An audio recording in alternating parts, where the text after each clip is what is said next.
say that there are kind of four things. It's what I sum up as being true to consumers and being true to brands.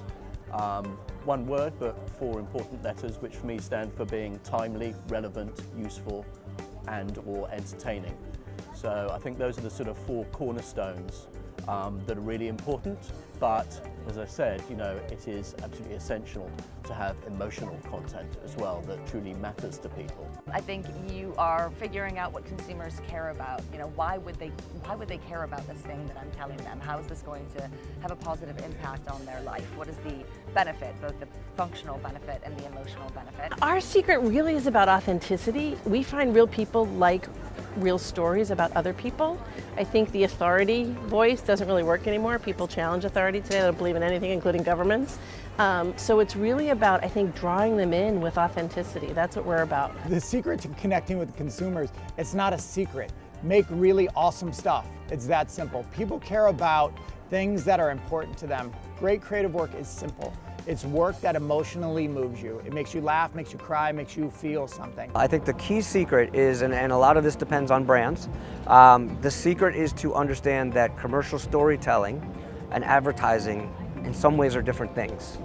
Well, let's say it this way, storytelling and advertising are many ways different things.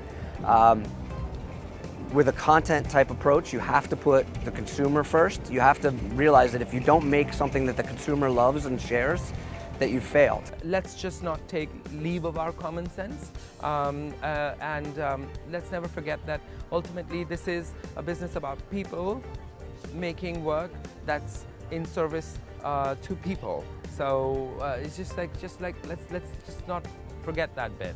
Everything else is here to serve that ideology. Everything else here is to serve that intent, and common sense keeps you honest, and common sense keeps you brave as well. Because in order to be consistent, you have to go back to that. The best way to tell good stories, I think it depends on the story. So, for instance, in the case of Burger King, we flame grill our burgers. That's the point of difference of the brand. So that story can be told with like an amazing print ad. Like the one that got awarded here in Cannes, which is like burning stores. That idea can be told through like a Christmas sweater, which is an idea from Buzzman in France, that they did a Christmas sweater where you could put your cell phone inside and it kind of like shows like the sweater like kind of like flame grilling the Whopper.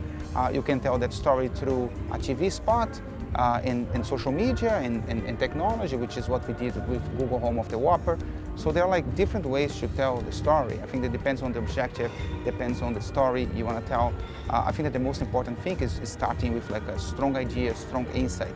And then depending on what the insight is, depending on what the idea is, that will dictate what is the kind of like the best medium, the best medium to land the story with people. I think the brand has got to actually stand for something before you can tell a story. I mean, consumers are smart, and social is vicious. So if you try and pretend you've got a story and you haven't, then they'll find you out and then it's all over. So your brand has got to start to actually have a story before you actually try and tell the story. Everyone's got a lot in their minds these days, and so the simpler the better. And so for us, for Direct Line, we sort of went all the way back to Marketing 101 and said, what's the unmet need in the sector? And that was the fact that the sole focus had been on price for many, many years. And the category had forgotten what the category benefit was, which is to fix things when they go wrong. And so our storytelling with Winston Wolfe dramatising problem situations, and in Pulp Fiction he was cleaning the brains of Marvin off the back seat. But, you know, in the real world, in insurance, it is just simply a story of fixing.